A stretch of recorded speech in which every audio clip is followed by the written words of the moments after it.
Bonjour à toutes et à tous. Bienvenue dans cet écosystémique sur la gestion vertueuse des forêts françaises. Il est 11h03. Tous nos participants sont en train d'arriver au fur et à mesure dans la salle et sont en connexion. Donc, bienvenue à tous. Nous rappelons que les écosystémiques, ce sont des rendez-vous en webinaire d'1 heure dans une collection organisée par la Coalition française des fondations pour le climat. Et donc, cet écosystémique de mai 2025 va être consacré à un sujet qui est extrêmement interpellant, puisque vous le savez que la forêt française couvre à peu près 30% de notre territoire, qu'elle produit beaucoup de services écosystémiques qui sont bien entendu essentiels. Malheureusement, l'état se détériore. C'est lié à la déforestation malheureusement mal gérée. C'est lié aussi à la gestion elle-même qui est mal gérée. C'est aussi et surtout lié au dérèglement climatique. Donc, j'ai le plaisir ce matin d'accueillir 5 intervenants que je vais vous présenter tout de suite. Moi, je rappelle, je suis Sandrine Meizano, je suis experte stratégie RSE au sein du CFF et j'ai le plaisir, depuis le début, d'animer tous les webinaires, ces grands rendez-vous que nous donnons dans le cadre de la coalition française des fondations pour le climat. Je rappelle que ces sessions sont enregistrées et nous allons accueillir 5 intervenants car le sujet est d'une grande richesse et nous allons découvrir 3 initiatives. Alors sans plus attendre, je vais vous présenter. Nous allons accueillir Suzanne Gorge, qui est directrice générale adjointe de Terra Nova, le think tank bien connu. Nous allons aussi avoir ce matin Max Thillet-Duboulet, le directeur général d'Aniama. Chaque fois, il faut que je le dise bien.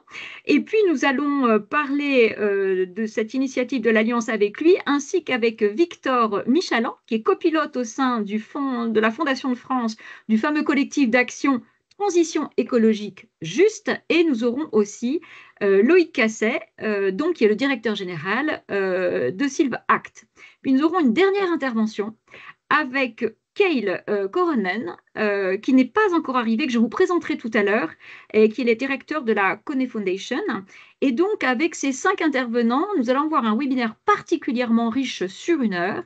Et nous allons du coup, pour cet écosystémique, ne pas avoir de session questions-réponses à la fin, comme nous avons l'habitude de le faire souvent, pour créer l'interaction avec vous. Cependant, tout au long du webinaire, je vous invite à poser vos questions et nos intervenants prendront le temps au fur et à mesure de répondre à toutes vos questions. Dans le chat, vous aurez aussi les liens utiles de certaines initiatives que nous serons amenés à citer. Voilà, donc je vous souhaite un bon webinaire et sans plus attendre, nous allons accueillir Suzanne Gorge, donc directrice générale adjointe du think tank Terra Nova, pour nous parler ce matin d'une étude. C'est la première initiative de ce webinaire qu'on va mettre en avant, d'une note qui a été publié par Frédéric Jobert et qui va déjà nous donner quelques éléments pour planter le décor, pour planter le paysage, sans jeu de mots. Alors, ma chère Suzanne, bonjour, merci d'avoir accepté d'être avec nous ce matin.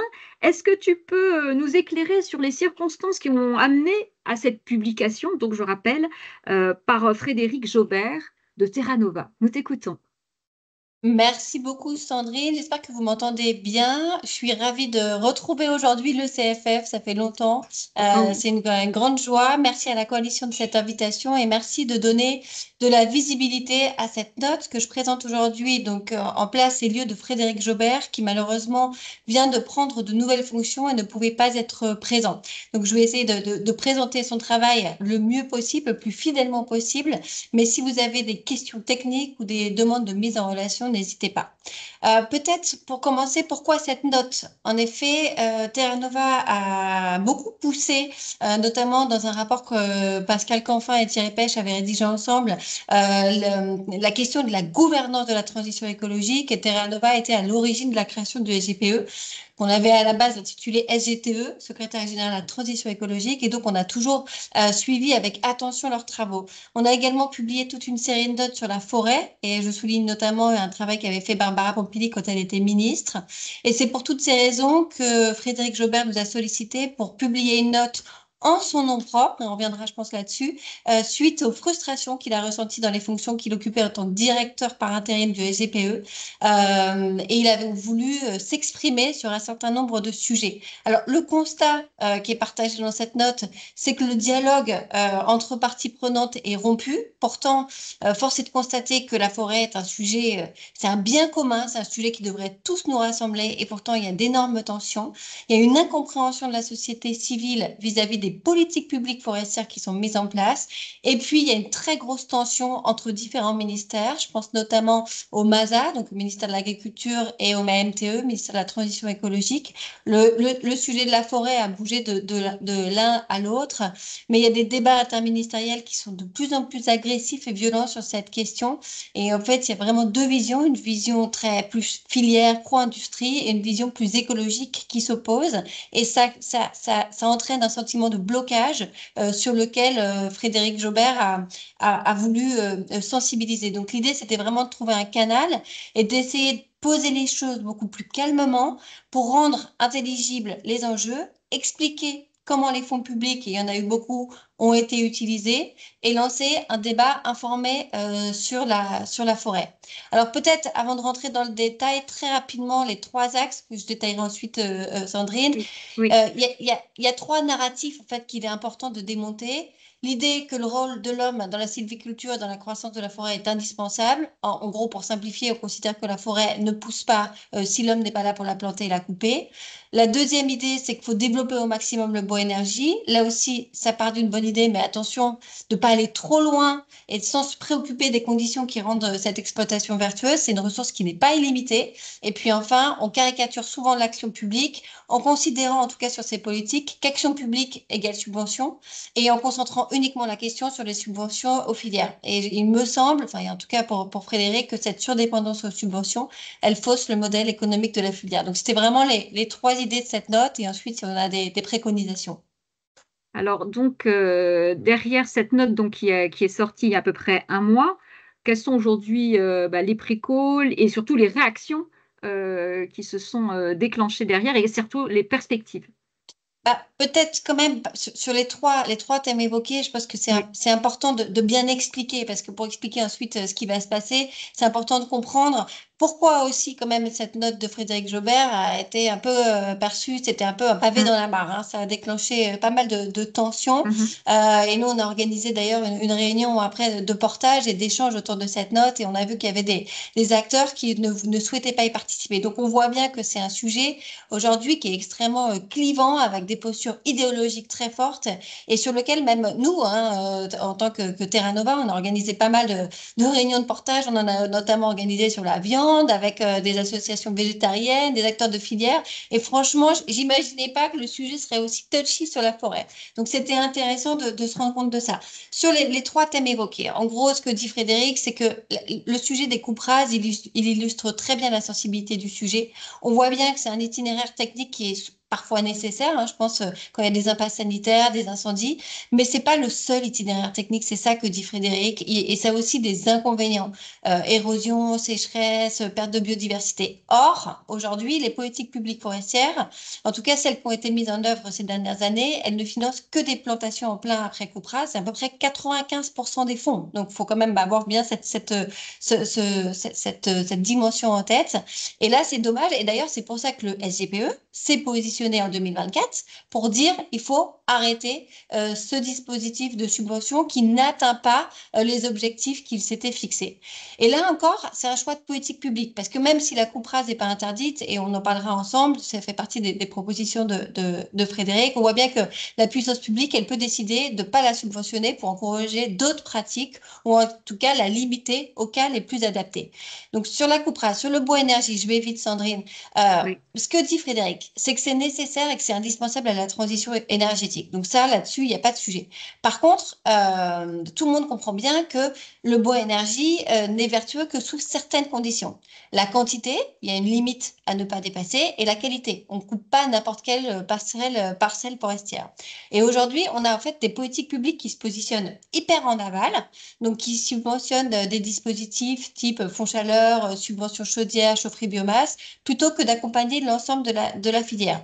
Donc, les questions qu'il faut se poser, c'est plutôt combien je sors de bois, quelle est la quantité maximum par an, comment je priorise mes usages, ne pas systématiser l'utilisation de bioénergie quand il y a d'autres types d'énergie, d'électricité décarbonée qu'on peut utiliser.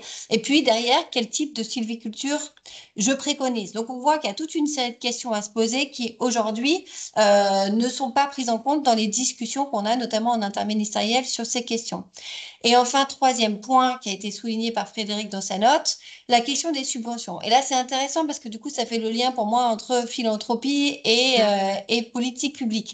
On voit bien que les subventions, c'est pas l'alpha oméga des politiques publiques. Il y a eu pourtant beaucoup d'argent qui a été mis sur la table. France Relance, France 2030. Il y a eu les discussions, les annonces du président de la République qui a annoncé planter, je crois que c'était 1 milliard d'arbres d'ici 2030. Oui. Et du coup, ça a libéré de l'argent public de façon extrêmement importante.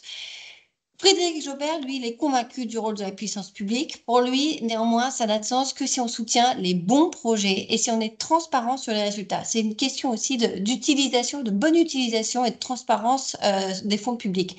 Les questions qu'on doit se poser, c'est qu'est-ce que je finance? Est-ce que les résultats que j'atteins correspondent à mes objectifs? Et là, on voit que sur les dernières années, c'est pas le cas.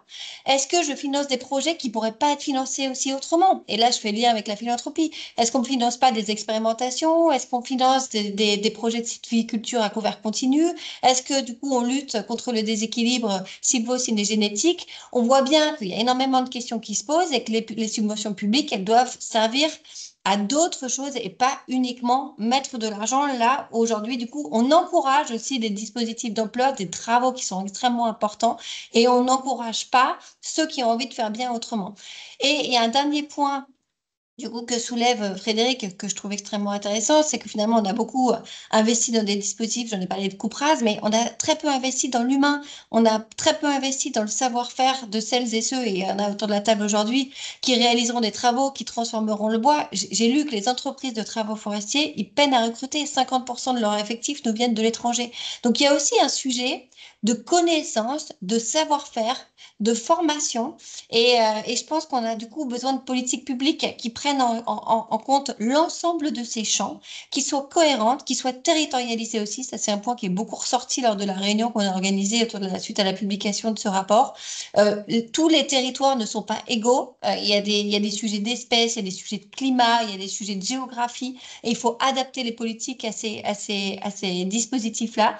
Et puis enfin, il faut faire participer aussi un maximum l'ensemble des parties prenantes parce qu'il y a différents usages qui sont faits de la forêt aujourd'hui et je pense qu'on a tendance à en prioriser un qui est l'usage industriel parce qu'il y a un modèle économique derrière et il y a des emplois mais attention à pas passer à côté de ce qui nous semble nous le plus important.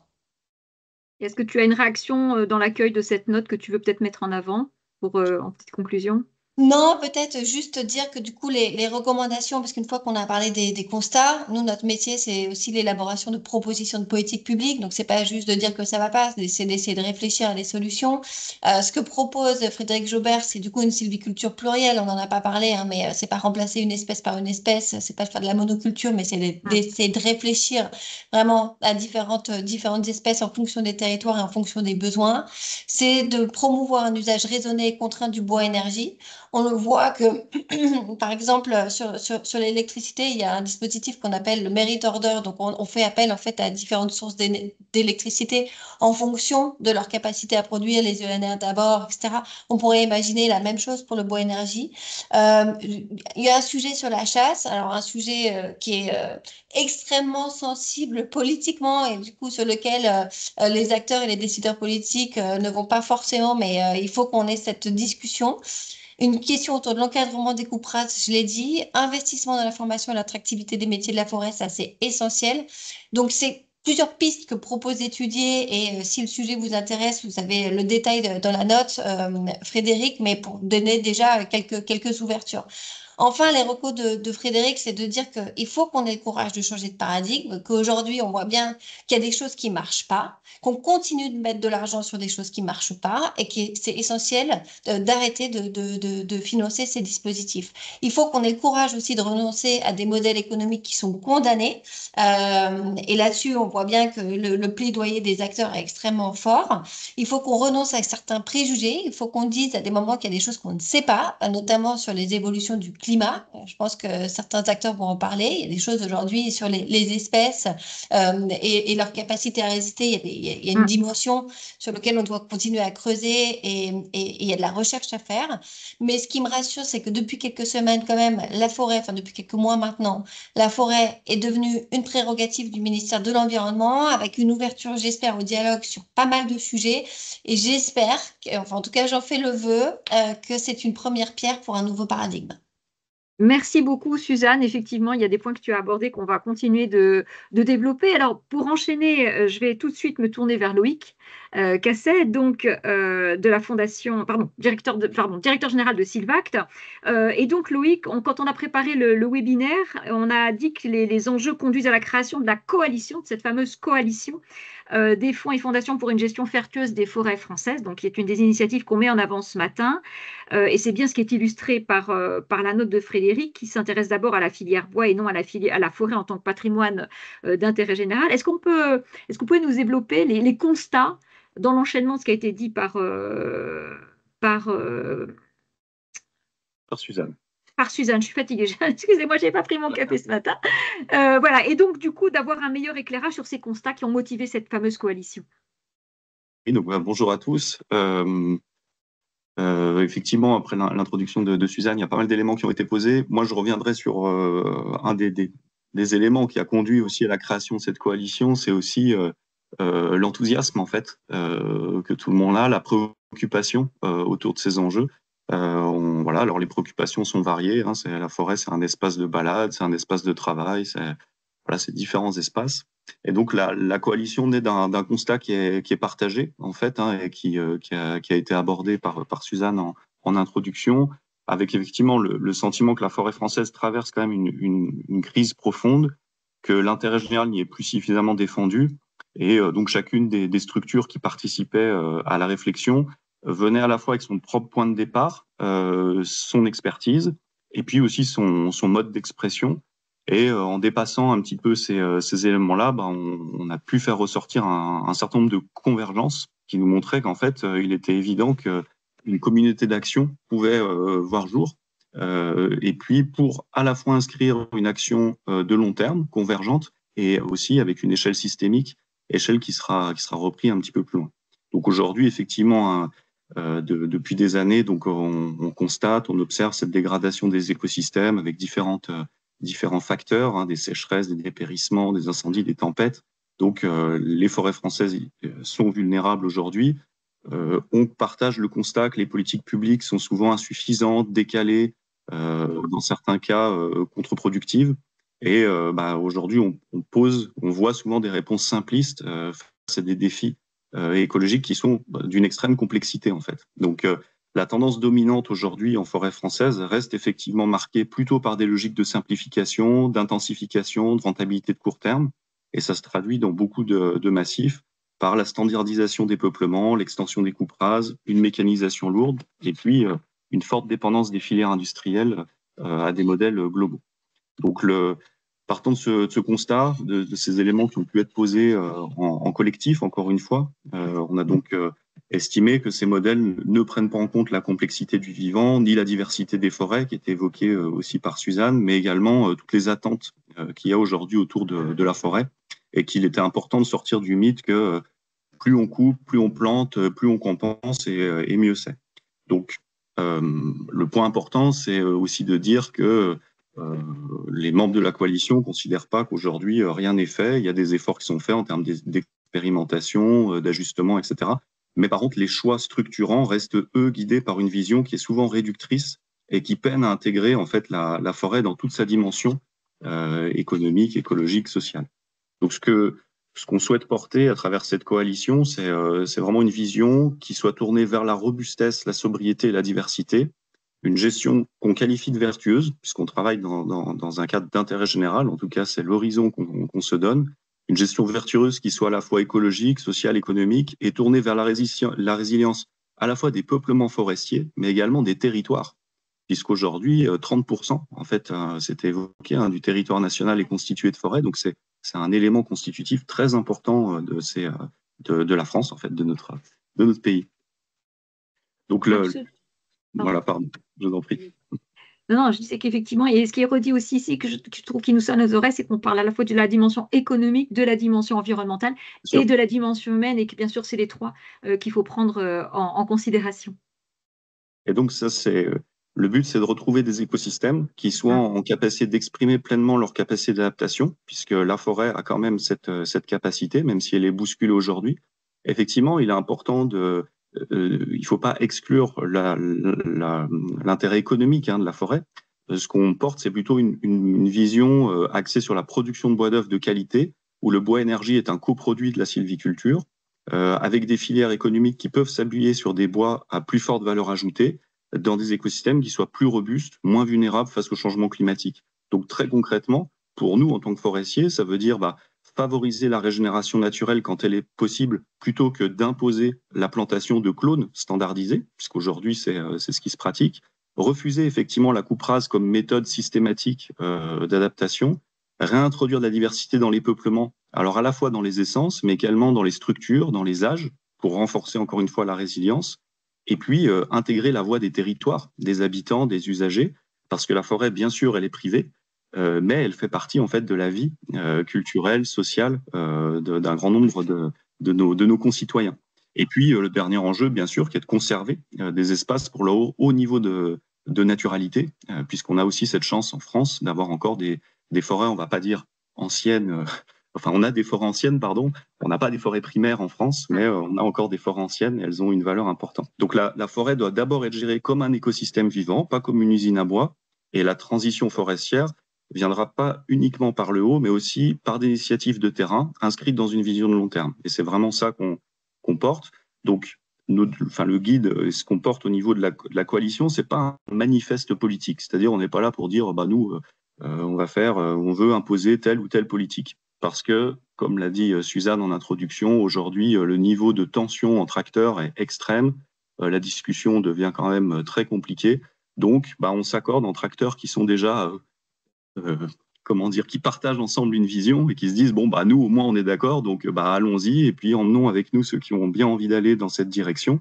Donc dans le but de porter 5 leviers d'action qui soient à la fois réalistes, adaptables, que Victor détaillera, avec l'idée de penser à long terme à l'échelle du territoire pour sortir d'une gestion qui est souvent fragmentée et technicisée en forêt, outiller les acteurs locaux, les élus, les propriétaires pour leur redonner une capacité d'action, réformer les modes de production. On a parlé de régénération naturelle, de diversité, aussi des sols, c'est un élément important. Cibler les financements, bien entendu, sur la résilience, la multifonctionnalité, et puis encourager l'expérimentation locale, les projets coopératifs, les communs forestiers, les formes de gestion citoyenne. Voilà, c'est ces leviers-là qui n'ont pas pour objet, encore une fois, de remplacer des politiques publiques, mais qui ouvrent des marges de manœuvre là où aujourd'hui la gestion conventionnelle montre ses limites. Donc c'est des leviers qui ne relèvent pas d'une utopie, puisqu'ils s'ancrent dans des réalités forestières très diverses, de forêts publiques, de forêts privées, de forêts naturelles, plantées, gérées ou en libre évolution, avec des structures qui aujourd'hui sont opératrices de terrain en France.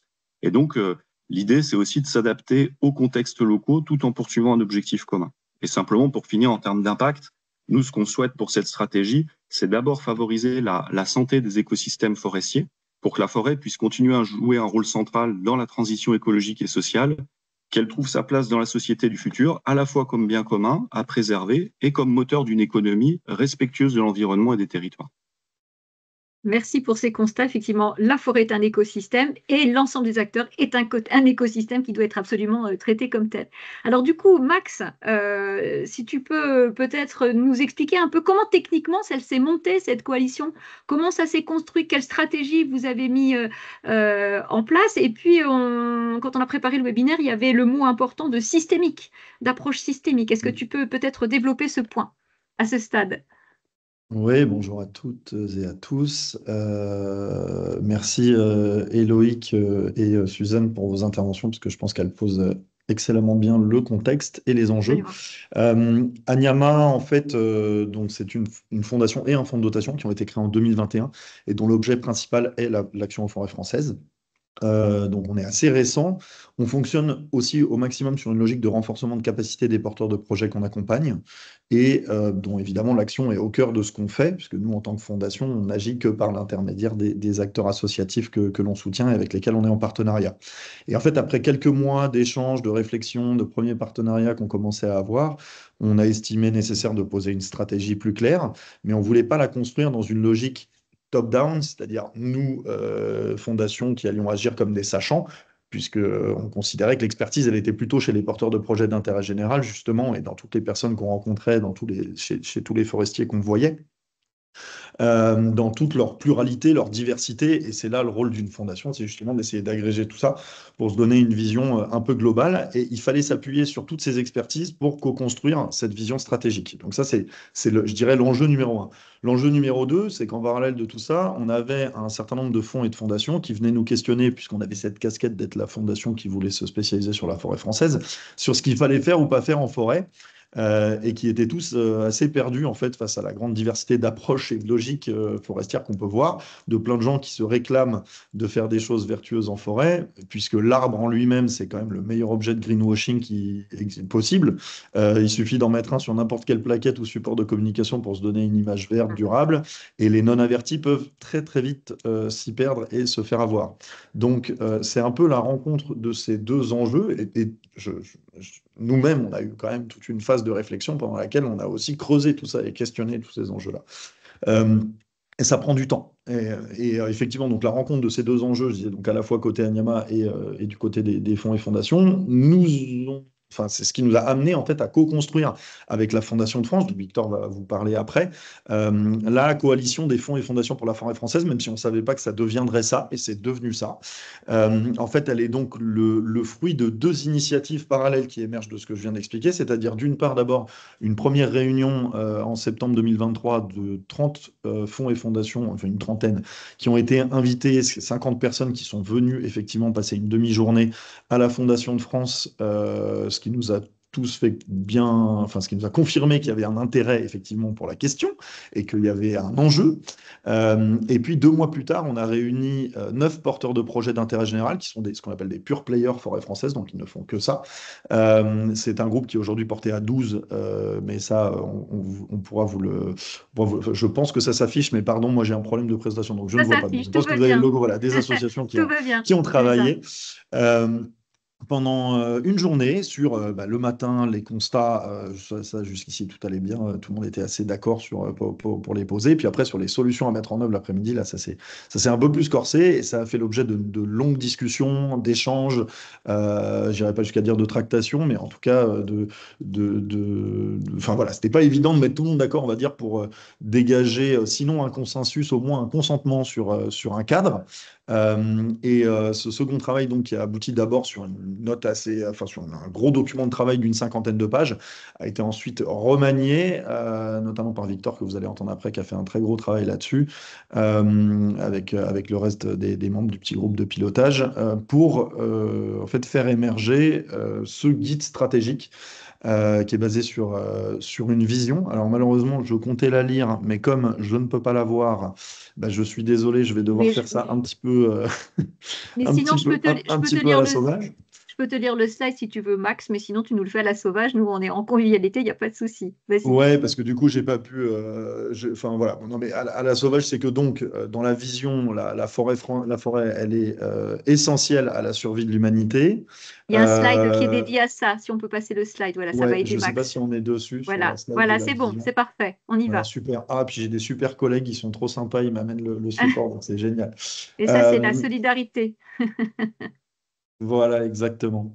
Donc sur la vision, effectivement, on avait pour ambition de faire en sorte que l'ensemble des forêts françaises soient gérées le plus rapidement possible de manière vertueuse. C'est le terme qu'on a employé parce que le terme de durable nous a semblé largement galvaudé aujourd'hui, avec trois grands objectifs principaux, donc qui étaient le premier, restaurer, maintenir, améliorer ses fonctions environnementales et notamment ses services écosystémiques qu'on ne va pas citer là, mais qui sont très nombreux à un niveau élevé, puisque c'est quand même un enjeu, on l'a dit, c'est 30% du territoire, c'est un enjeu majeur pour tout le monde. Subvenir aux besoins sociétaux de manière raisonnée, en s'appuyant sur des filières nationales qui soient dynamiques, qui soient surtout pérennes, capables d'intégrer la diversité des écosystèmes forestiers, puisqu'on a si on a la 4e forêt d'Europe en termes de surface, on a la forêt la plus diversifiée en termes d'essence. Donc d'intégrer la diversité des écosystèmes forestiers et de leur production, et non pas de standardiser la forêt pour s'adapter au mode de production. Une filière qui soit source d'emplois stables et de conditions dignes pour les gens qui y travaillent, bien sûr, puisque les forestiers, un peu comme les agriculteurs, hein, ils vivent quand même des conditions de travail qui sont extrêmement précaires. Et c'était un élément important. Et puis enfin, bien sûr, permettre l'amélioration de la qualité et de la diversité biologique qu'elle abrite, puisque l'enjeu de la biodiversité, je ne vais pas vous l'apprendre, est un enjeu majeur demain. Elle s'appuie aussi sur des grands principes fondamentaux, cette stratégie. Le premier point, c'est que la forêt représente un ensemble d'écosystèmes complexes, que les interventions humaines peuvent conduire à des excès et qu'il faut donc y faire attention, qu'il ne faut pas forcément suranthropiser la forêt non plus, il faut s'appuyer donc sur la dynamique naturelle. C'est un élément majeur du patrimoine national, en fait, la forêt. Je pense que on est sûrement très nombreux dans cette conférence aujourd'hui à aimer se promener en forêt et à estimer que ça fait partie intégrante de notre culture nationale et de notre patrimoine. La gestion vertueuse vise à restaurer, à maintenir et à améliorer un bon état de fonctionnement de l'écosystème forestier et des services écosystémiques qui lui sont associés. On en a parlé avant. Le système coupe-rase-replantation est à proscrire. Ça a bien été expliqué aussi par les intervenants précédents. Donc, je ne pense pas que ce soit nécessaire de revenir, mais vous pouvez toujours poser des questions dans le chat.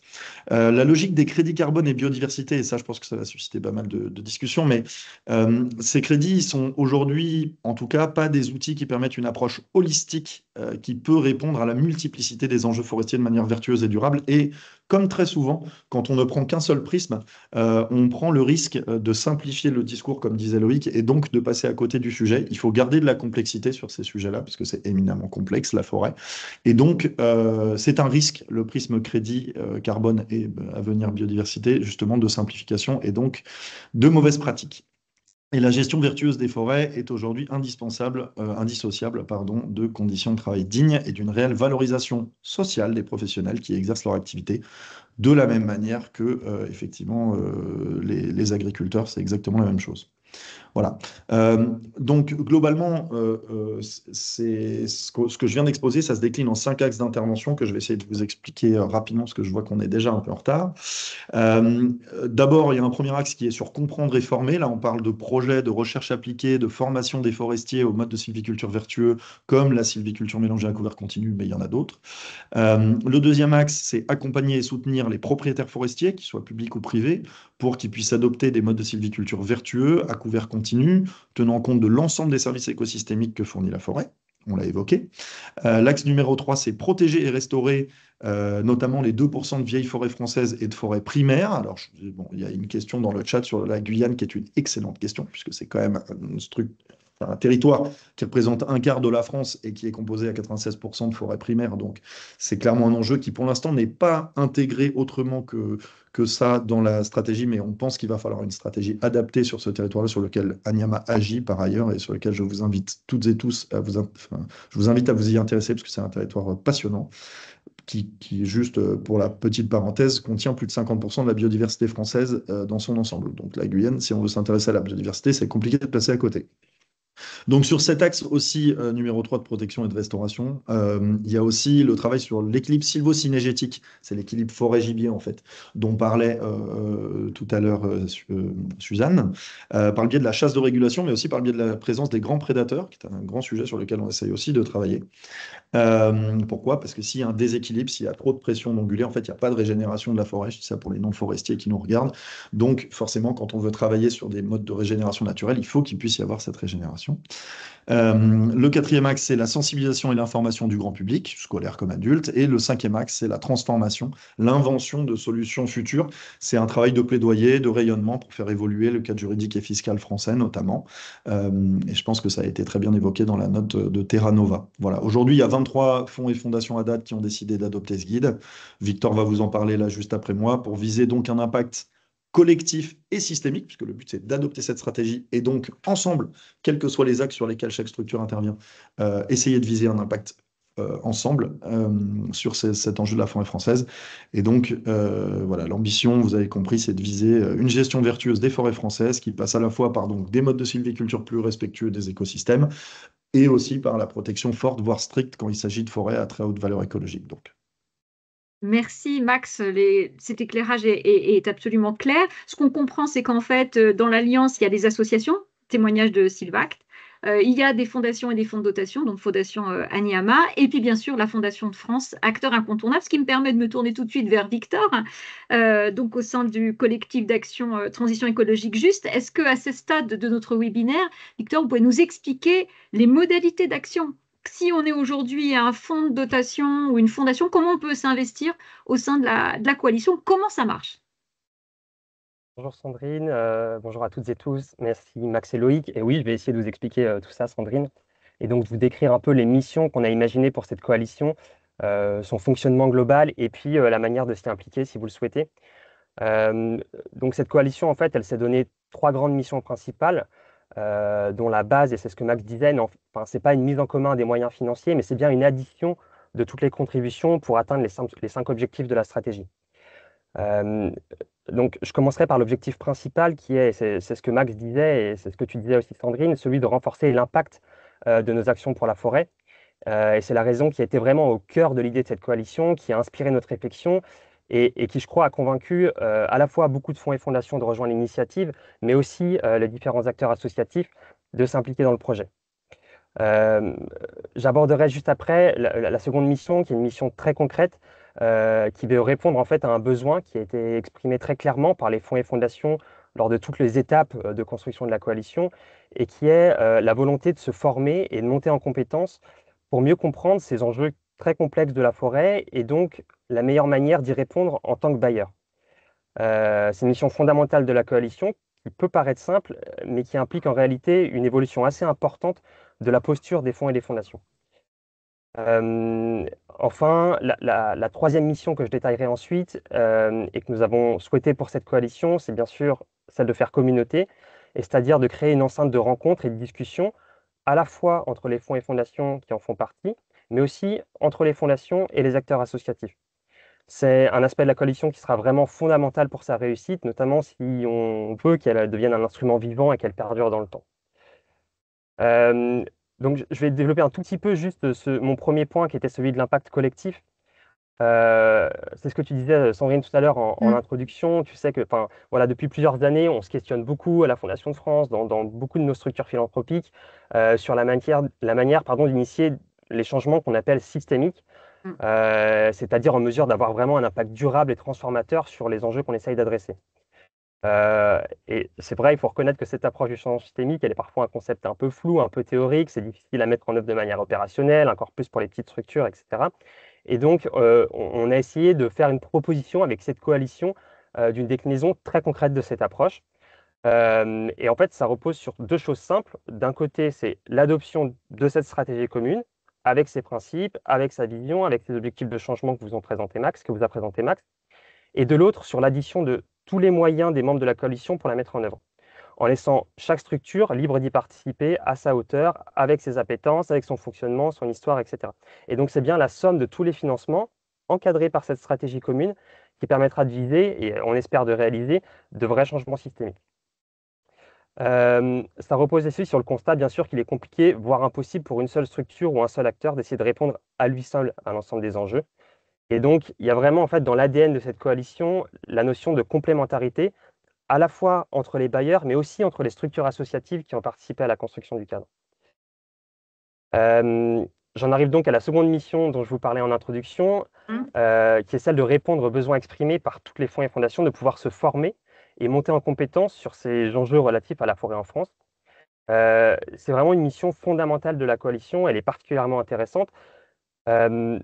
D'abord parce que vraiment, il faut le dire, je crois qu'elle reflète une vraie posture d'humilité de la part des fondations qui reconnaissent en fait qu'elles ne disposent pas de l'expertise nécessaire, c'est ce que disait Max, pour prendre des décisions totalement éclairées sur ces enjeux qui sont des enjeux complexes. Et donc, ça nécessite vraiment une montée en compétences collective à laquelle on essaiera de répondre dans la coalition via l'organisation de différents événements comme des webinaires, des visites terrain, etc. Et d'ailleurs, on en a déjà les premiers qui sont prévus, par exemple en juin, un webinaire sur les enjeux liés aux coupes rases et probablement à la rentrée, une visite terrain en Occitanie sur la thématique des vieilles forêts. Je reviens un tout petit peu aussi sur cette posture d'humilité parce que en reconnaissant vraiment la complexité de ces sujets, c'est très technique quand on parle de gestion forestière, ça peut perdre beaucoup de monde. En fait, elle pousse les bailleurs à faire confiance aux acteurs de l'intérêt général qui sont spécialistes de les forêts pour guider leur action. Et c'est-à-dire finalement confier leur propre stratégie d'action aux premiers concernés. Et ça, je pense que c'est vraiment intéressant. Et c'est quand même une marque de confiance qui est très très forte et un changement de posture qui est assez marquant et qui permet de sortir un petit peu de la relation un peu classique financeur-financé, parfois un peu à un sens unique et pas forcément toujours à l'écoute des acteurs de terrain. Et j'en arrive donc à la troisième et dernière mission qu'on a voulu donner à cette coalition, qui est celle de pouvoir créer une véritable communauté dynamique, réactive, en mesure de rassembler tous les fonds et fondations qui sont engagés sur ces enjeux, mais aussi les acteurs associatifs, comme Sylvac par exemple, qui assurent sur le terrain la mise en œuvre des objectifs du cadre. Cette mise en communauté, elle se traduit très concrètement, donc c'est ce que je vous disais, par des événements et des rencontres qui vont être organisées de manière régulière, on l'espère. Et l'idée qui est très basique, c'est que la bonne connaissance des structures entre elles puisse mener à l'émergence de nouvelles initiatives au sein de la coalition. Sont par exemple déjà à l'étude la création de groupes de travail thématiques qui pourraient rassembler quelques fonds et fondations qui veulent se creuser un sujet en particulier. Il y a par exemple la thématique forêt et eau qui a émergé. On réfléchit aussi, pourquoi pas, à créer des dispositifs de cofinancement qui pourraient répondre à certains besoins ou adresser des enjeux qui sont encore maltraités par la philanthropie de manière générale. Tout à l'heure, on mentionnait la formation initiale ou la recherche. Voilà. En fait, on est convaincu quand même que c'est vraiment ces relations de confiance, voire d'amitié qui vont se développer entre les structures, entre les personnes, via les activités avec la coalition, qui pourront permettre de créer, de multiplier les collaborations sous différentes formes. Et la coalition est vraiment une structure souple qui peut accueillir toutes ces initiatives-là. Alors, je vais passer ensuite à la slide d'après et je me dépêche parce que je vois que le temps tourne. Je suis désolée. Ouais. Sur les modalités, en fait, pour être membre de cette coalition, et c'est peut-être le plus intéressant, la première, en fait, c'est de s'engager à adopter le cadre stratégique comme vraiment référence pour l'action de son fonds ou de sa fondation dans l'attribution de ses soutiens en faveur de la forêt. Et donc, logiquement, de s'engager à ne pas financer des projets allant à l'encontre des objectifs du cadre stratégique. Ça, c'est vraiment la condition principale pour que cette coalition elle soit cohérente avec une action logique, avec l'idée aussi que tout le monde n'est pas parfait, loin de là, et que la coalition reste tout à fait ouverte à des structures qui avaient des modalités d'action différentes, mais qui voudraient faire évoluer leurs pratiques pour les inscrire plus dans le cadre de la stratégie. La seconde obligation, c'est celle d'être transparent sur les financements relatifs aux enjeux forestiers qui sont accordés par sa structure. Bien sûr, pour s'assurer de la cohérence en fait, des actions qui sont financées par les membres de la coalition, et surtout pour que la coalition puisse être en mesure de suivre, de comprendre son impact, d'étudier les tendances de financement de la philanthropie sur ces enjeux, d'identifier le besoin, les manques, etc.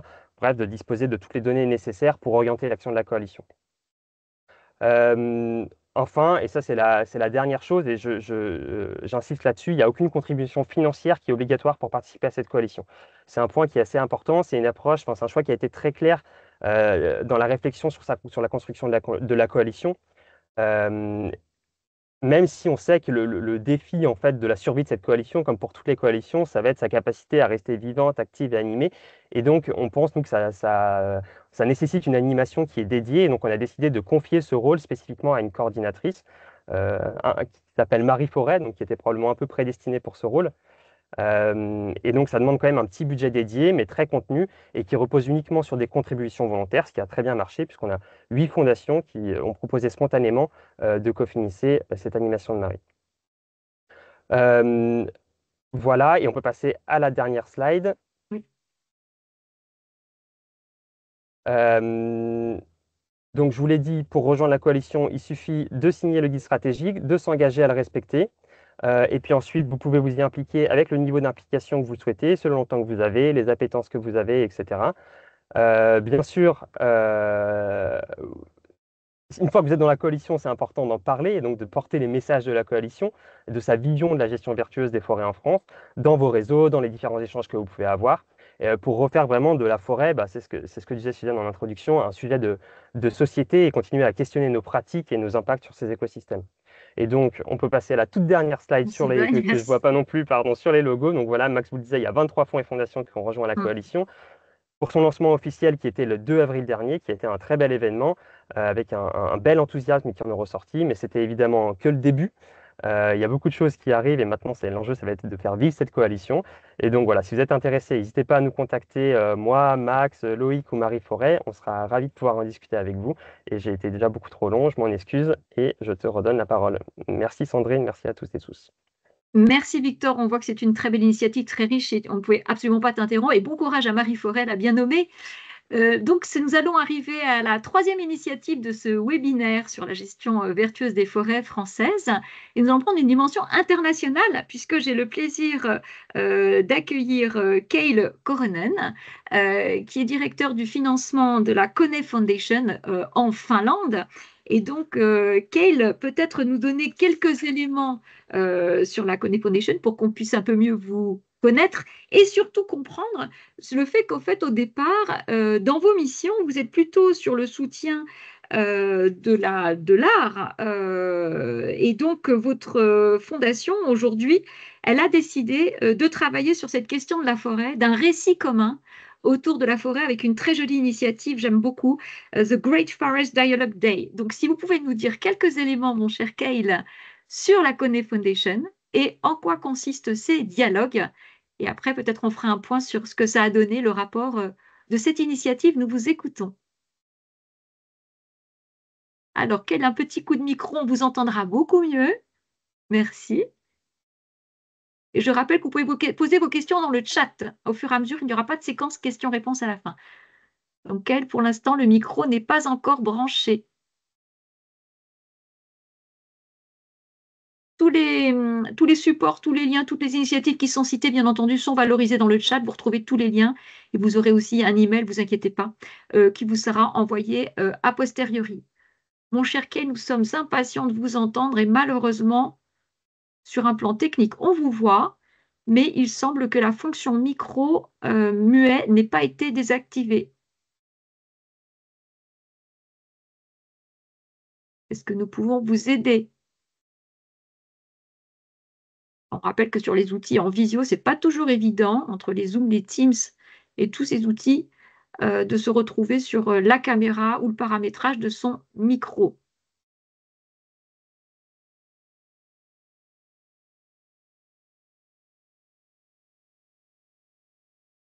On laisse Cale se concentrer tranquillement. Est-ce qu'il y a des questions qui sont posées au fur et à mesure dans le chat? J'invite bien sûr nos intervenants, aussi bien Suzanne pour le think tank Terra Nova de répondre. Ah, Cale a apparemment un souci.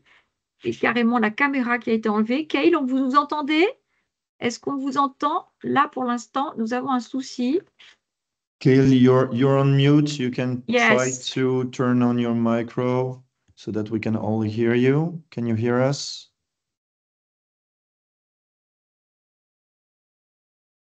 C'est pas grave, on a le You're temps. Les still on forêts mute. poussent doucement. On a le temps.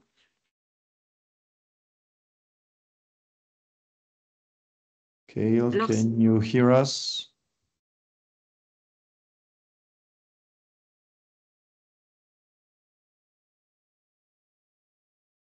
Cale? Ça a l'air compliqué. Yes. Le micro est coupé de son côté. Ben, c'est ce que je crois Et on peut pas comprendre aussi. Et là, à distance, malheureusement, on ne peut pas l'aider. Alors là, on a la présentation de la Kone Foundation. Oui, alors. Il dit que c'est impossible pour lui d'activer son micro. Ok, parce que là, moi, je ne peux Mais pas. on peut pas, nous, on peut peut pas le faire. Hein. Il a l'autorisation. De notre côté, c'est fait. En tout cas. D'accord. Ok, it's okay. We hear you. Perfect. We Oui, can c'était go à on. vous. Donc, chers collègues, bonjour de Helsinki. Merci pour l'invitation à parler.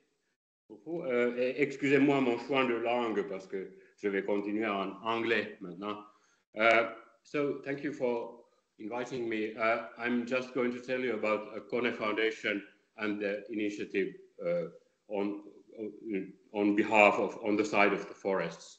So in my first slide, which you don't see here, I have put a satellite map of Finland, which is sort of which shows you that Finland is very much covered by forest. Can you hear me now? Yes, it's okay. It's okay. You can go on. So, thank you. Yeah. So Finland is very much covered by forests, but unfortunately, these forests are not as in such a good shape as they could be. So, but then this is why we have the initiative that we have now. But first, some words about the foundation, Fondation KONE. So we are a philanthropic organization which is independent. We support most of all research. So we are mostly a research funder, and this is how it has become natural to work on the environment too. But we also support arts. So our mission is to make the world better by facilitating academic and artistic freedom. And the foundation was established in 1956, and it's based in Helsinki, Finland.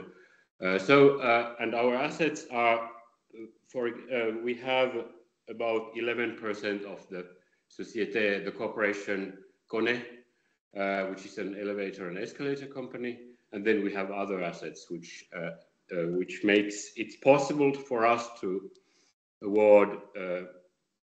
Last year we were awarded 57 million euros, and this year it will be a bit more than that. So the next slide, please. Le prochain, s'il vous plaît. Camille? Next slide, thank you. So the initiative À côté de la forêt, which I translated like this, on the side of the forest, or something like that, is based on a sort of comprehension of the forest as something that includes both the other species that inhabit there, the plants, the animals, the wood, the trees, and of course the humans who enter the forest or who live in the forest and so on. So this is how we have formulated the the sort of description of the initiative. We are trying to make researchers, scientists, and scholars from environmental sciences and humanities and social sciences to work together with artists, with the journalists, and with activists also who are working on behalf of forest. And the next, this slide is showing some notable projects that we have had.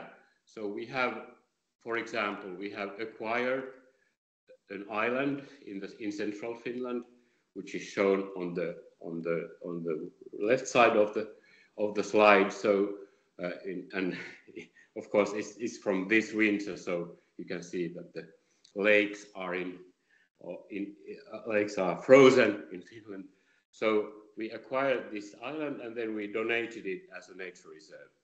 Then we have recently started to fund strategic litigation also, and then we have funded many projects in research and in art. So one even historical project. For example, there's a project on the medieval on how forests were seen in medieval times in Italy. So and now I think we are going to the slide on the dialogue. Prochain, s'il vous plaît. So we had the Great Forest Dialogue Day, or the National Forest Dialogue Day in early April this year. But we started the whole effort with confidential dialogues with handpicked participants in the autumn last year. So, and there were a few of them, like 5 or so. And then we publish a summary of the dialogues. And then we organized a Journée nationale de dialogue forestier, as I have translated it, which was in the 2nd of April, and which was open to everybody. So everybody could organize a forest dialogue. And the system, the method is called timeout in English. It's a sort of developed in Finland, but I guess there are similar dialogue methods developed in other countries. So the idea of timeout is to become the best in constructive dialogue, and it's really based on social sciences, on knowledge of how dialogue works. So it's not a debate, it's not a negotiation, it's dialogue where the point is to increase understanding of the participants.